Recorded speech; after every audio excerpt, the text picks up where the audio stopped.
Cheryl Erickson, and I'm the Indigenous focused ECE instructor with Louis Riel Vocational College. Today in Early Childhood Curriculum, or ECE Curriculum, we are going to review the planning process. So this falls under Chapter 10 of ECE Curriculum. But before we get started, I just want to remind you to read Chapter 10, as this video is not a replacement for your chapter readings. So when we look at programming, a lot has evolved with programming over the last several years. And so programming and curriculum are terms that we use interchangeably in the ECE field. And so program and curriculum are all about what types of activities are provided to the children throughout the day. Activities, equipment, toys, materials, loose parts, all those encompass and fall under those terms to describe programming and curriculum. The outcome is to benefit the children. The outcome is to provide opportunities for the children to explore, to learn, to grow, and develop, to reach those developmental milestones and their developmental capabilities. Within this programming approach as well, we really get in touch with ourselves as ECEs and reflect back to our philosophies and what is important to us in this process as far as meeting the needs of the children. So we explore our values, our beliefs, our ethics when we're program planning.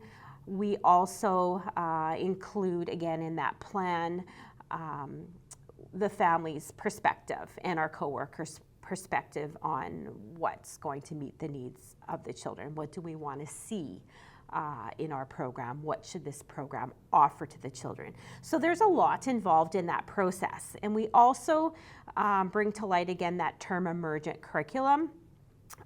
That is a term that you'll hear often in the field of ECE. And basically what that means is that we are providing curriculum and programming based on the needs of the children and the interests of the children. So programming, continuing with the topic of programming, we look at what our program should offer on a day-to-day basis. We also, I just want to mention that when you actually get into working as an early childhood educator in the field, programming expectations and curriculum expectations will probably be different from center to center. Everybody does their programming a little bit differently in terms of planning it and implementing it. So it could be structured in one environment as well as not very structured in another environment. So just putting that out there to be prepared that there is really no set way for programming planning within a center. I'm going to go through these slides and we'll talk about different ways, I guess, to meet the needs. And then once you get out into the center and you're planning for children, it's going to be unique to that program. So as far as planning goes, there should be a type of interest by the children or spark, some type of thought or process that you come to a conclusion that children may be interested in this topic that you may present to the children. And so that should initially come from the children. There's little terms that we use in this field, like trial balloons are an example of how to trigger and capture children's interests or information. And these trial balloons can be expanded into more meaningful content or authentic programming with the children. So basically, when I say a trial balloon, it's going to be something that you mention. It could be a conversation, something that you plan, an activity that sparks some information or some excitement or joy from the children. and then you carry that activity a little bit further. You can extend the concept of trial balloons by using bubbles. So, you know, these little bubbles are, again, it could be anything that might come up in conversation, something you observe in a play situation, and question children about, that sparks some further thought or conversations or ideas on your part or the children's part. And it could be something as simple as what happens when we add water into a mud kitchen, and what kinds of concepts might come out of that. So those are the little trial balloons and bubbles that come out just in your day-to-day conversations. And so again, it's just ideas, sparking some thoughts in the children, looking at yourself again, because a lot of the activities are going to come from you, but again, based on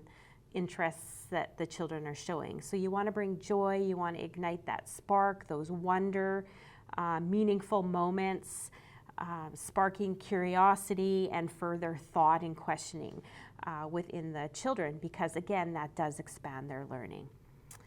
So the programming process means different things. Involves some different types of processes, as you can see in the figure 10.3 slide. We have questioning the children, so just questions that help you learn about things that maybe the children are interested in, might offer more insight, I guess, into things that might be happening within within the early learning environment per se. Those questioning responses that you might get will now offer you opportunities to plan your pedagogy. So when I say pedagogy, I mean that moment or that teaching plan, that tool that you might use. So what you're going to create from those conversations, those questionings, and those observations that you might make. You're going to act on that, so you're going to put your plan together. You're going to implement some type of program, whether it's indoors or outdoors with the children. And it's going to be based on, again, interests, curiosity, things that come from that child or those groups of children. And then once you implement that, you're going to reflect. So reflection is a big part of any type of activity that we implement with the children, because we want that activity to be meaningful, to be purposeful, that the children are benefiting from it. They're gaining, they're learning, and they're developing. So that's what we want within any type of activity implementation with the children. So the theory to practice and program is, again, you know, it involves opportunities for children to learn and grow and develop. We also look at that zone of proximal development within the children as well. So we want to bring in into our daily practices that deep thinking again about what types of opportunities we're going to provide to the children for those problem solving. How can we help them develop further? And so within that zone of proximal development, we look at the distance between where they are now developmentally and where they could be in the future. So potential development per se. So we think about it deeply, because this zone of proximal development assists us, I guess, in the knowledge of helping children achieve those goals. And so we want to really reflect upon that, of what we can do, again, to help children achieve those goals.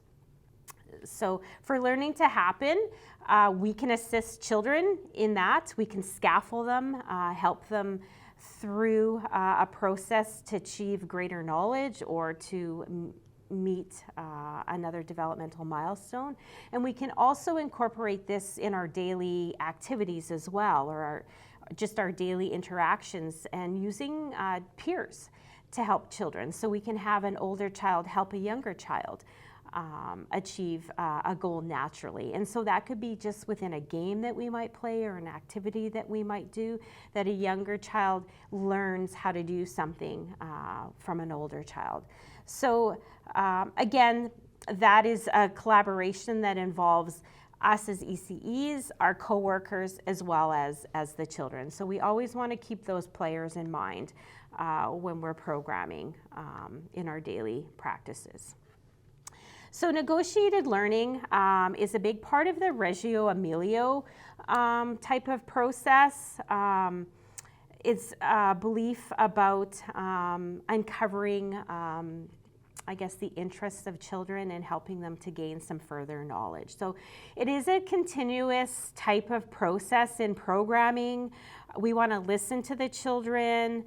Again, we want to incorporate that scaffolding to help them to learn, to grow, and develop. We want to do some observations on them. We want to analyze our program on a daily basis because we do want them to learn and grow. And so negotiated learning is a cohesive type of practice. It's something that we do with the children on a day-to-day basis just by exploring the environment that they're a part of. And again, that practice can be done both indoors, it can be done outdoors, just by things that we can see within nature, things that are growing, experimenting with loose parts. So all that type of learning can be cause and effect. So what happens if, it just, an example, what happens if we mix some colors? What happens if we mix the red color with the green color? Does the color change? And so when you're doing these types of activities with the children, you're asking them questions. What do you think will happen when I mix green and yellow? Will the color change? So you want them to make, you want them to have answers, respond to your questions, make assumptions, make predictions, and really act on those outcomes as well, because that's where the teachable moments are. How exciting it is when a child makes a prediction that comes true. Those are those aha moments that are really important in this field as well. So you want to, of course, have, again, those purposeful types of activities with the children, because you do want them to learn something within that activity that you are implementing as well. Again, most of you, I use the word purposeful because purposeful is that activity has a purpose. That the children are gaining something out of it. And you're going to want to, again, reflect on that example that I gave you of the mixing the colors. That's a really useful type of activity to reflect upon. Because after you've implemented it and you're reflecting, you can think back to what I can do to further expand the children's knowledge. Which direction can I go into now with this type of activity? Again, because whatever you're bringing back to the children and presenting them the next type of activity, you want that again to be purposeful, that they're learning a different concept or learning something new within that activity. Roles and responsibilities of early learning professionals. So again, us as early learning professionals, what are our roles and responsibilities regarding programming, curriculum? Activity planning is really important. And so again, as ECEs, we are following the government guidelines of Manitoba Early Learning and Childcare's curriculum framework. And that is a really important practice to maintain our ethics, to maintain the quality of care within our program. We want to make sure that we're implementing a very rich environment for the children. So we do have a lot of responsibilities when it comes to implementing those activities, that again, they're purposeful, that they're meeting the needs of the children, that the children are learning and growing and developing. So we want to have some vision. What is it that we're going to be teaching the children? What are the ideas? Those ideas should come from the interests of the children. There should be a spark, some type of conversation or observation that you've made from the children's free play, interactions with peers. So something that you have seen that you want to develop a plan to further develop some skills or some type of teachable moment. So that is, a purposeful type of activity that we want to implement with the children in our day-to-day programming. So that does conclude Chapter 10 of Developing ECE Curriculum. If you do have any questions regarding Chapter 10, please see your instructor, as well as check in to ensure you haven't missed any handouts or assignments pertaining to Chapter 10.